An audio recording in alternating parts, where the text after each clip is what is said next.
Hi everyone, स्वागत है आप सभी का उत्कृष्ट रसोई में। आज हम बनाएंगे पोला पिठोरा स्पेशल पूरन पोली, जो कि महाराष्ट्र की सबसे फेमस रेसिपी है। तो आइए रेसिपी बनाना शुरू करते हैं। यहाँ पर मैंने आधा किलो चना दाल ले ली है। चना दाल को हम कुकर में डाल करके 2 पानी से धो लेंगे। हम इस पूरन पोली को बिना दाल भिगोए हुए बनाएंगे। आप चाहें तो दाल को भिगो कर भी यूज़ में ले सकते हो। चने की दाल को क्या करेंगे, 7 से 8 घंटे के लिए पानी में भीगने के लिए रख देंगे। ये भी अच्छे से फूल जाएगी। तब इसे कुकर में डाल करके हम 4 से 5 सीटी ले लेंगे। दाल हमारी पक कर के तैयार हो जाएगी। तो फ्रेंड्स, यहाँ पर हमने दाल को 2 पानी से धो लिया है। अब यहाँ पर हम दाल में डालेंगे दाल से 2 गुना पानी। जितनी हमने दाल ली है उससे डबल हमें पानी डालना है, जिससे कि दाल हमारी अच्छे से पक जाए। आप दाल को नापने के लिए कोई भी कप या कटोरी सेट कर लें, उसी से हमें सारी चीज़ों का मेजरमेंट करना है। यहाँ पर मैंने एक टिफ़िन का डब्बा ले लिया, इसी से सारी चीज़ों को हमें नाप करके लेना है। अब यहाँ पर मैंने डाल दिया है थोड़ा सा नमक। अब कुकर का ढक्कन लगा करके हम ले लेंगे 5 से 6 सीटी, जिससे हमारी दाल अच्छे से पक जाए। कुकर को हमने चूल्हे पर रख दिया है, फ्लेम को हमने ऑन कर दिया है। अभी हम हाई फ्लेम पर पका रहे हैं। आप देख पा रहे हो कुकर में सीटी आने लगी है। अब यहाँ पर दाल को पकते पकते 7 सीटी मैंने ले ली है। इसमें दाल हमारी अच्छे से कुक हो गई है। कुकर को हम ठंडा होने के लिए रख देते हैं। तब तक हम पूरन पोली बनाने के लिए आटा तैयार कर लेते हैं। तो यहाँ पर ज़रूरत के अनुसार हमने आटा ले लिया है। तो मैंने यहाँ पर आधा किलो आटा लिया है। इसमें नमक डाल दिया है। पानी डाल करके हम इसका सॉफ्ट डो तैयार कर लेंगे। जिस तरह से हम रोटी बनाते हैं ठीक उसी तरह से हमें आटा गूँथ करके तैयार कर लेना है। तो यहाँ पर हमें आटे को ज़्यादा टाइट नहीं लगाना है, हल्का सॉफ्ट ही रखना है आटे को, ताकि हमें पूरन पोली बनाने में कोई परेशानी ना हो। आप देख पा रहे हो आटा हमारा एकदम सॉफ्ट गूँथ करके हमने तैयार किया है। अब इसे हम 10 से 15 मिनट के लिए रेस्ट के लिए रख देते हैं ढक करके। तब तक हम दाल को चेक कर लेते हैं कि दाल हमारी पकी है या नहीं। तो आप देख पा रहे हो दाल हमारी अच्छे से कुक हो गई है। अगर दाल आपकी कच्ची रह जाती है तो फिर से आप 1-2 सीटी और ले लें, ताकि दाल अच्छे से पक जाए। अब यहाँ पर दाल को हम करछी से इस तरह से मैश कर लेंगे।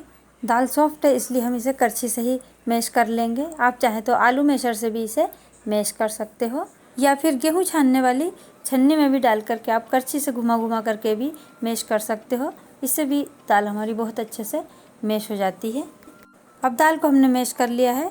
अब जिस डिब्बे से हमने दाल नापी थी उसी से हम शक्कर नाप करके दाल में डालेंगे। तो यहाँ पर जितनी दाल थी उतनी ही हमने शक्कर ले ली है। 1 डिब्बा दाल थी, 1 डिब्बा ही हमने इसमें शक्कर डाल दी है। दाल और शक्कर की क्वांटिटी हम बराबर रखेंगे। आप शक्कर की जगह गुड़ भी डाल सकते हो, इससे भी अच्छा टेस्ट आता है। वैसे पूरन पोली अधिकतर गुड़ से ही बनाई जाती है, पर मैं यहाँ पर शक्कर का इस्तेमाल कर रही हूँ। शक्कर से भी पूरन पोली बहुत अच्छी बनती है। आप मीठा कम खाना पसंद करते हो तो आप शक्कर की क्वांटिटी कम भी कर सकते हो। अब दाल में हमने शक्कर को मिक्स कर दिया है। अब दाल को हम फिर से पकाएंगे ताकि शक्कर हमारी अच्छे से मेल्ट हो जाए। तो यहाँ पर हम मीडियम फ्लेम पर इसे पकाएंगे और इसे कंटिन्यू चलाते रहेंगे, ताकि दाल हमारी जले नहीं। ये पकते पकते गाढ़ी हो जाएगी, तब तक हमें इसे पकाना है। आप दाल की कंसिस्टेंसी देख रहे हो, इस तरह से एकदम पतली पतली हो गई है। अब इसे हमें और पकाना है जब तक कि ये गाढ़ी ना हो जाए। तो फ्रेंड्स, इसे हमने पका करके और इस तरह की कंसिस्टेंसी आने तक पकाया। अब यहाँ पर दाल को हमने एक दूसरे बर्तन में निकाल लिया है, इसे ठंडा होने के लिए। आप देख पा रहे हो दाल हमारी एकदम गाढ़ी गाढ़ी हो गई है। बस इसी तरह की कंसिस्टेंसी आने तक हमें दाल को पकाना है। अब यहाँ पर हमने दाल को ठंडा करके और दूसरे बर्तन में निकाल लिया है। अब दाल हमारी पूरन पोली बनाने के लिए रेडी है। दाल को हमें इतना ही सॉफ्ट रखना है जितना कि हमारी ये दाल आप देख पा रहे हो। इससे ज़्यादा हार्ड नहीं करना है, नहीं तो पूरन पोली नहीं बन पाएगी। अब यहाँ पर आटा भी हमारा अच्छे से सेट हो गया है, इसे मिक्स कर लेंगे। अब इसी थाली में हम थोड़ा सा सूखा आटा लेंगे, जो कि अभी हम बाद में यूज़ करेंगे। अब पूरन पोली बनाने के लिए हमने लिए यहाँ पर एक चौकी, जिस पर हम पूरन पोली बनाएंगे। अब आटे में से थोड़ा सा आटा लेंगे और इसकी छोटी सी लोई बना लेंगे। इस तरह से गोल गोल घुमाते हुए लोई बनाएंगे। इसमें सूखा आटा लगाएंगे और लोई को दबाते हुए इस तरह से चपटा कर लेंगे।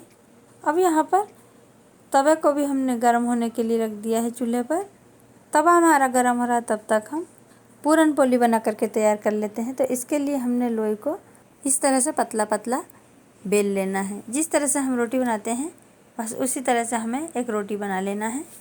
रोटी को हमें ना ज़्यादा पतला और ना ही ज़्यादा मोटा, मीडियम साइज़ में हमें इसे बेलना है और इसे लंबे आकार में इस तरह से हमें ओवल शेप में बेल लेना है। तो लीजिए, रोटी हमारी बन करके तैयार हो गई है। अब इसके एक साइड पर हम रखेंगे दाल जो हमने अभी तैयार करके रखी थी।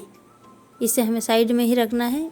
इधर से इस तरह से हमें रोटी को उठा करके और पूरन पोली की दाल को इस तरह से ढक देना है और आसपास इसके एजेस को हमें दबाते हुए चिपका देना है। अब एक्स्ट्रा जो रोटी बची हुई है इसे हमें कटोरी की मदद से या चाकू की मदद से इस तरह से कट कर देंगे ताकि एक्स्ट्रा आटा जो है वो निकल जाए। अब इसे इस तरह से उठा करके हमें सभी तरफ से अच्छे से गोल गोल कर लेना है। अब इसमें सूखा आटा लगा लिया है। अब इन्हें हमें इस तरह से दबाते हुए चपटा कर लेना है। फ्रेंड्स, पूरन पोली बनाना बहुत आसान है, आप देख पा रहे हो। अब यहाँ पर चपटा करके हमें इसे चौकी पर रख करके सूखा आटा लगाएंगे और बेलन से हल्के हल्के हाथों से बेल लेंगे। इसे हमें ज़्यादा प्रेशर नहीं देना है, हल्के हल्के हाथों से ही इसे बेलना है। ज़्यादा प्रेशर देने पर पूरन पोली हमारी फट सकती है। ये बहुत नाजुक है, एकदम सॉफ्ट सॉफ्ट पूरन पोली हमारी बनी है। इसे बहुत सावधानी से हमें बनाना है, आप देख पा रहे हो। बहुत पतली पतली हमारी ये रोटी बनी है। अंदर की दाल भी हमारी दिखने लगी है। हमें इसकी रोटी को ज़्यादा मोटा नहीं रखना है, बस इसी तरह से बनाना है। तो लीजिए, पूरन पोली को हमने बना करके तैयार कर लिया है। अब तवा भी हमारा गर्म हो गया है। पूरन पोली को उठा करके फिर हम इसे तवे पर डाल देंगे। तवे को ज़्यादा गर्म ना करें, यहाँ पर फ्लेम हमारी मीडियम है। ज़्यादा गर्म तवे पर अगर हम डाल देते हैं तो ये बहुत जल्दी जल जाती है, क्योंकि पूरन पोली की जो ऊपर वाली परत है वो बहुत ज़्यादा पतली है। अब यहाँ पर पूरन पोली हमारी सिक रही है, तब तक हम एक और पूरन पोली बना करके तैयार कर लेते हैं। तो इसी तरह से हमें एक और रोटी को इस तरह से लंबे आकार में ओवल शेप में बेल लेना है। यहाँ पर सूखा आटा लगा लगा करके हम इसे बेल लेंगे। ध्यान रहे, पूरन पोली का जो आटा हम लगाते हैं वो एकदम सॉफ्ट होना चाहिए। जितना हमारा आटा सॉफ्ट रहेगा उतनी अच्छी हमारी पूरन पोली बन करके रेडी होगी।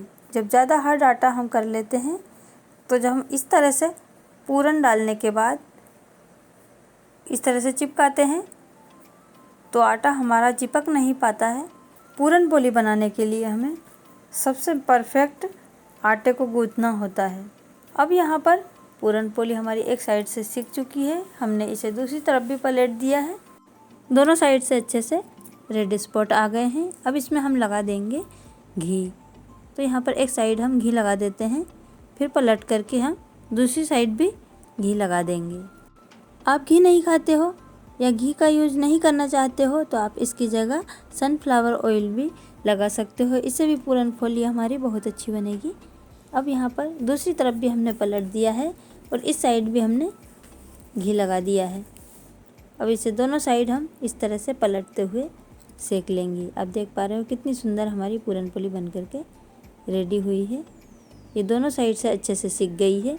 अब इसे हम तवे से निकाल लेंगे। इसी तरह से हम दूसरी पूरन पोली भी बना लेंगे। तो यहाँ पर पूरन पोली के हम इस तरह से एजेस को इस तरह से कट कर देंगे। अधिकांश लोगों को पूरन पोली बनाना सर दर्द लगता है, पर आप इस तरह से जब बनाओगे तो पूरन पोली बनाना बहुत आसान हो जाएगा। एक बार आप मेरी तरह से ज़रूर ट्राई कीजिएगा, आपको बहुत आसानी से पूरन पोली बनाना आ जाएगा। बस इसी तरह से हम हल्के हाथों से इसे सूखा आटा लगा करके बेल लेंगे। तो लीजिए, यहाँ पर हमने पूरन पोली को बना करके तैयार कर लिया है। अब तवा हमारा गरम है, उसी तवे पर हम इसे भी उठा करके और तवे पर डाल देंगे। ध्यान रहे, फ्लेम को हमें मीडियम रखना है, ना ज़्यादा हाई ना ज़्यादा लो। अब यहाँ पर पूरन पोली हमारी एक साइड से सिक गई है। अब इसे भी हम इस तरह से पलट देंगे। आप यहाँ पर पूरन पोली को पलटने के लिए पलटा या चिमटे की मदद से भी पलट सकते हो। जो लोग घी या तेल नहीं खाते हैं उनके लिए हम ये वाली पूरन पोली बिना घी और बिना तेल के बनाएंगे। तो यहाँ पर इसे भी हम अच्छे से बिना घी और बिना तेल के सेक लेंगे। ये एक साइड से सीख चुकी है, इसे दूसरी साइड भी इसी तरह से हम अलटते पलटते हुए सेक लेंगे। इसी तरह से रेड स्पॉट आने तक हमें पूरन पोली को सेक लेना है। तो लीजिए पूरन पोली हमारी सीख चुकी है, इसे भी हम एक प्लेट में निकाल लेते हैं। आप चाहे तो सीखी हुई पूरन पोली में ऊपर से घी लगा करके सर्व कर सकते हो। ये दोनों तरीके से बहुत टेस्टी लगती है। अब दोनों ही तरह की पूरन पोली हमारी तैयार है। तो लीजिए इसी तरह से हम सारी पूरन पोली बना करके रेडी कर लेंगे। तो यहाँ पर बिना घी वाली पूरन पोली भी हमारी रेडी है और घी वाली पूरन पोली भी हमारी रेडी है। जो लोग घी या तेल नहीं खाते हैं वो इसे बिना घी तेल के भी खा सकते हैं। अब बिना घी वाली पूरन पोली में हम ऊपर से घी लगाकर भी इस तरह से सर्व कर सकते हैं। दोनों तरीके से हमें इसे सर्व कर सकते हैं। आपको कौन सा तरीका अच्छा लगा कमेंट करके ज़रूर बताएं। अब पूरन पोली खाने के लिए हमने यहाँ पर ली है घी शक्कर। तो यहाँ पर पिसी हुई चीनी में हम घी डालेंगे और इस तरह से सर्व कर लेंगे। तो फ्रेंड्स कैसी लगी ये रेसिपी कमेंट में ज़रूर बताएं।